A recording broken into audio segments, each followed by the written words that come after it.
Hola, ¿cómo han estado colegas discipuladores? Soy Hannah y hoy estaremos repasando la última lección joven de este trimestre, titulada Completamente Todo. ¿Estás listo? Comencemos.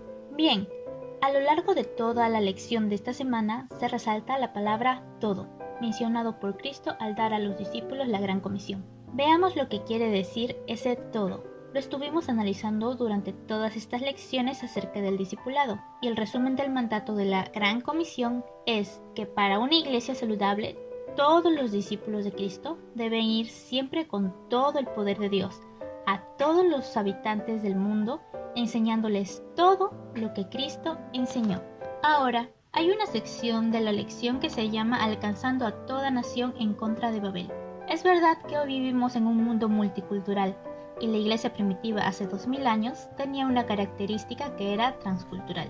La cuna del cristianismo, Antioquía, poseía diferentes raíces culturales y socioeconómicas, y fue precisamente en ese lugar donde nació el término cristianos. Repasaremos un poco lo que es Hechos 18. No habla de ir a toda nación, empieza con un Jerusalén, luego menciona Judea y Samaria, y finalmente habla de los confines de la tierra.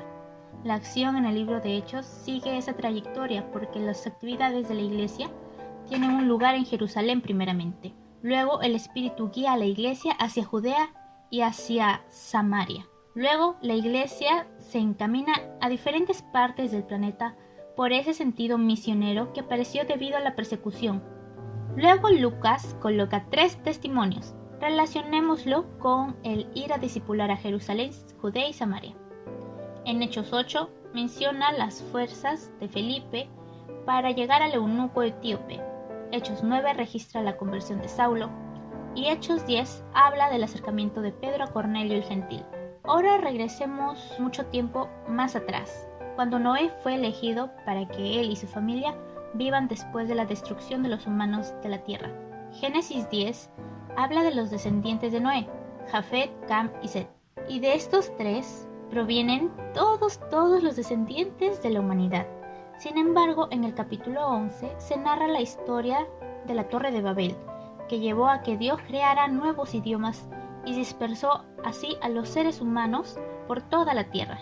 Y ahora, relacionando estas dos historias, las de Génesis y los testimonios, mientras que la Torre de Babel es el origen de diferentes idiomas, la reunión pentecostal de Hechos 2 unifica los muchos idiomas, para que ahora la humanidad toda pueda entenderse.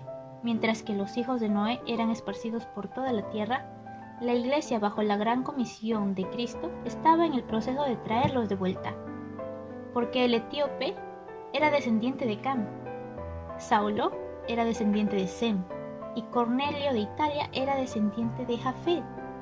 Dios usó sus discípulos para alcanzar y llamar a todas las naciones para que a través de Cristo se convirtieran en sus hijos.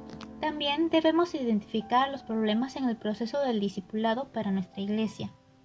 Hemos estudiado las fases del proceso y podemos evaluar si cada paso se realiza bien o no, evaluando nuestras fortalezas y debilidades en cada fase. La lección nos muestra 3 ejemplos. La iglesia A prepara el terreno, cosecha y prepara a sus miembros, pero le falta la siembra y el cultivo. El resultado es que experimentará un crecimiento modesto en el mejor de los casos. La iglesia B cosecha, pero le falta un plan de conservación de miembros. El resultado es que gana miembros, pero no hace discípulos.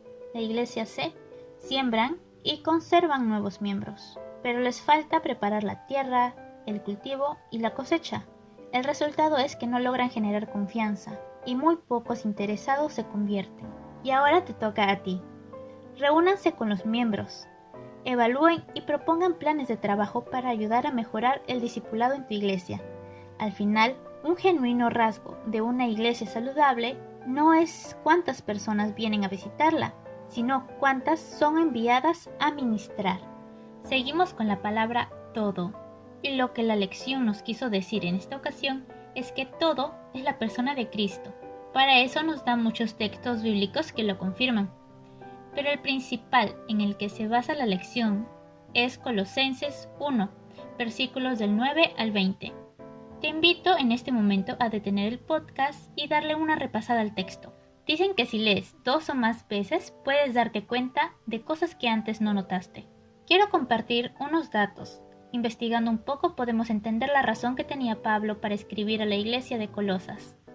Mientras estaba encarcelado, llegó a saber por medio de Epafras de las necesidades y peligros que corrían los colosenses, pues habían falsas doctrinas que se propagaban entre ellos y estaban ingresando a la iglesia.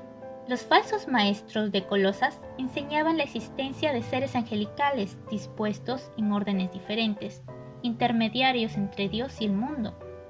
Actuando como mediadores de los hombres, les proporcionaban salvación y merecían que les rindieran culto. No podían estar más equivocados. Le quitaban protagonismo a Cristo, ignorando la preeminencia de Cristo, que significa que era superior, el más importante y el que tenía primicia, ventaja por razón de sus méritos. Esto es lo que llevó a Pablo a que les escribiera expresando enfáticamente contra la herejía prevalente en la iglesia, pues se sentía responsable por la condición espiritual de los cristianos colosenses.